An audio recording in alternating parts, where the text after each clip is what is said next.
Welcome to Yarn in the Loop, where I'm discussing AI, product management, career, and life from my perspective as a product and business leader. You can also find my written articles on Substack under itsjanhoffman.substack.com. Hoffman with one F and double N. More than a break. How a deliberate sabbatical reshaped my approach to AI, creativity, and long-term career growth. Late last year, I reached a point where stability no longer felt like progress. I had been in my position for nearly 4 years and was ready for a new challenge, though I hadn't yet found the right next opportunity. Working in a rapidly scaling, high-impact environment was intellectually stimulating, but the sheer pace of execution left little room for the deep reflection I needed to chart my next steps. I realized my core strengths and interests were pointing me in a different direction. Yet I felt dependent on my job, status, and income, a plateau that made it hard to take risks. On the other hand, my job had provided me with stability throughout a difficult personal time. A few years prior, life as I knew it had fallen apart with a separation, followed by divorce. The experience made me question my purpose and goals, led me to rethinking my aspiration of settling down, building a family, and raising kids. At the same time, it sharpened my awareness of how tightly my identity had become tied to professional momentum. Would I now also blow up my career on top of everything? What would my life look like? After the relative stability and linear upward growth of my late 20s and early 30s, would I end up disappointing my family, friends, and mentors? Faced with that uncertainty, I realized a few weeks off might create enough distance to think clearly rather than reactively. Time away from work allowed me to revisit my finances and regain energy from spending time with family. It also gave me the opportunity to reconnect with friends and acquaintances, both personal and professional, who gave me valuable advice. The hardest part was to overcome my own judgment. The last time I quit a job without anything lined up was in my early 20s, and this felt like a déjà vu. As a driven individual with high expectations of myself, quitting felt like failure. What finally tipped the balance were a series of external nudges that made standing still feel riskier than moving. I had been toying with the idea of relocating to Silicon Valley, and a friend told me about the E3 visa, removing a significant hurdle for Australian citizens. Another signal arrived in the form of an email from my property agent in Sydney, telling me my landlord was selling and giving me 3 months to vacate my apartment. Now I no longer had to worry about how I would be able to afford rent without my salary. Instead, I was forced to consider where I would live next. Eventually, I took the plunge. I returned from Europe and handed in my resignation. I was now homeless, jobless, and single. All the standards by which I had been measuring success were out the window. I was ready to rebuild. Letting go to make room for what's next. The first tangible step of my sabbatical was dismantling my apartment, an unexpectedly demanding but clarifying exercise. I'd only moved in a year prior, but had taken the shortcut of moving everything I owned as is. Over the span of my decade in Sydney, I had accumulated not only furniture, but also random bits and bobs, keepsakes and memories. I started a sell-off and giveaway. The majority of items found a new home with friends. What surprised me was how quickly a logistical exercise turned into an emotional one. Objects store our memories. Giving them away makes us feel like betraying our past. The trick lies in separating the mental from the physical, treasuring the memories while letting go of the physical reminders. The hardest part was parting with the remnants of my past marriage and relationship. A pair of teddy bears holding a love heart were my ex-husband's first gift to me. Donating it to charity resurfaced a host of buried emotions, but as I was fighting through my tears, I knew this had to be done to truly move on. I had been clinging to what was, not focusing on what could be. Finally free and without baggage, I got on a plane to San Francisco. Recalibrating for an AI-shaped future.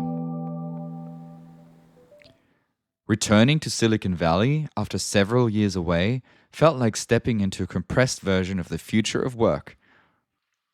From the moment of arrival, it felt like I was on a different planet. Billboard after billboard touting the latest AI solution. Driverless Waymos taking people around the city. Anybody and their grandma building the next AI startup that would change the world. The air of enthusiasm was infectious. In every cafe, in the queue for the train, in a shared Uber, I learned about what people were ideating and building. Besides soaking up the atmosphere through informal and serendipitous encounters, I had also structured my stay around more formal experiences, like conferences and meetups. I didn't stay in my lane, venturing into data science, coding, and engineering to challenge my brain in the best way possible. The dominant theme at the end of 2025 was the promise of agentic AI. No talk passed without mentioning it. Imagine AI not only generating recommendations and content, but taking action autonomously on your behalf. On a small scale, this is Gemini or ChatGPT Deep Research working through a multi-step process to generate helpful output. On a larger scale, this is OpenClaw or the recently released Claude Cowork, organizing your computer and executing a broad range of tasks for you. The industry is moving so rapidly, neither of these existed 3 months ago, yet have been making all the headlines recently. The next major shift will be for AI to take on anything that can be done digitally. That will be followed by advances in robotics and machine vision, allowing AI to become embodied in the physical world and pushing us closer to the singularity. Depending on who you ask, this is either a doomsday scenario for humanity or leads to a productivity explosion, letting people reap the benefits and enjoy life on a universal basic income while AI is toiling away. I choose to be an optimist. The direction is clear, yet there are obstacles. AI remains probabilistic. Hallucinations are still an issue, though more guardrails are being implemented, with larger context windows and temperature changes depending on the scenario. The more access AI has to your personal files, the more helpful it gets. However, this increases security risks like prompt injection. In the short term, the way we work and collaborate is already changing. Individuals who team up with AI are now capable of much more than ever before. And functional lines are blurring and reshaping, especially in product management, engineering, and design. Enthusiasm and theory only go so far without hands-on experimentation. Throughout my sabbatical, I had the opportunity to explore and embed various tools into my personal workflows.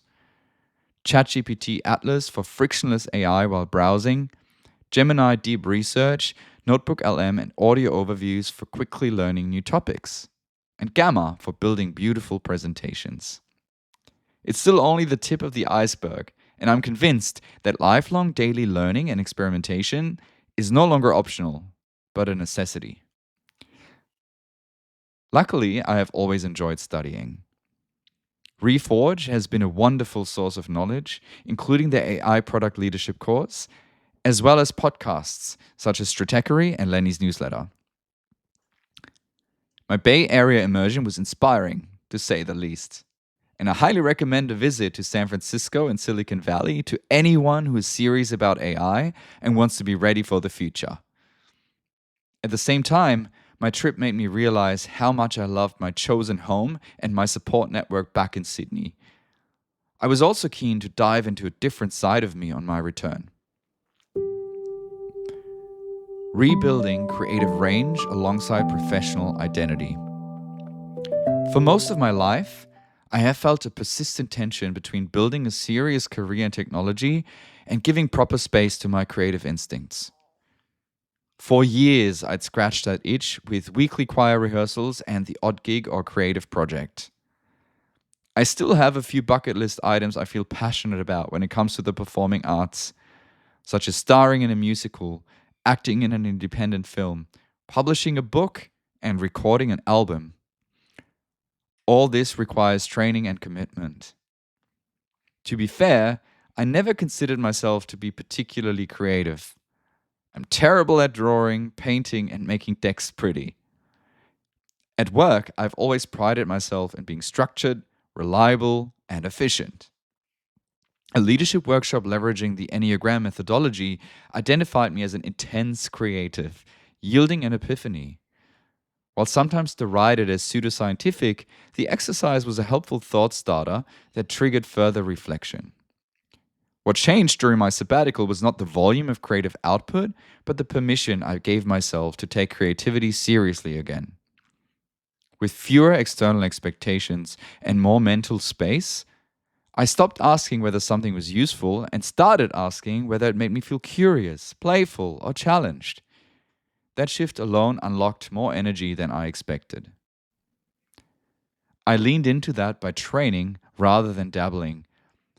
I spent time exploring both screen and stage acting, committed to weekly singing and acting classes at Sydney's National Institute of Dramatic Art, and allowed myself to perform without attaching those moments to outcomes or validation. Somewhere along the way, I rediscovered a sense of playfulness I had not felt since childhood. Other creative outlets followed naturally. I recorded an album with my choir, Soul Food, which is due to release later this year, and performed at a wedding, outside the Opera House, and at Christmas events. I continued running a long-form D&D campaign, which reminded me how powerful shared storytelling and problem-solving can be. I returned to writing, not with the pressure to publish, but with the intention to finish something meaningful for myself. None of these experiences were about becoming a professional artist. They were about rebuilding creative range, the same way one rebuilds physical strength after a long period of neglect. The confidence, empathy, and perspective that came with it carried over into every other part of my life. I didn't want this creative expansion to come at the expense of professional sharpness.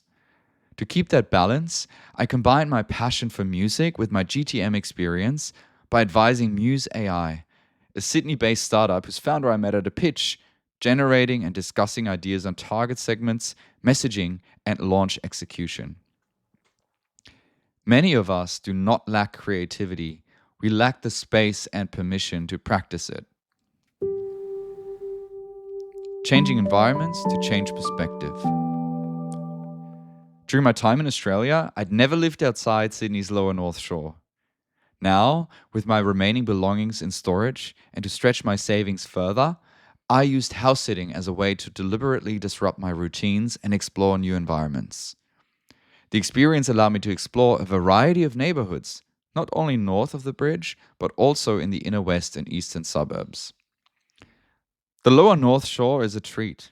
It's family-oriented, leafy, and beautiful. While it has been comfortable for me to live there, I realized this was no longer where I could grow. Over the last 3 years, my center of gravity slowly shifted towards the city and Newtown, exposing me to alternative lifestyles, new ideas, the creative community, and also offering plenty of plant-based food options. Now that my sabbatical is coming to an end, I am looking to find a new permanent home in these areas in the inner west. As I moved around Sydney, I celebrated the holiday period with my friends and created lots of happy memories. I sang and danced at Club Broadway. I won and lost long sessions of Catan while having meaningful conversations. There is happiness and purpose in many places. You just have to go and look for it. Spending time with my sister and her family in the Caribbean, especially my nephews and niece, offered a quieter version of that same lesson, one rooted in presence, care, and perspective.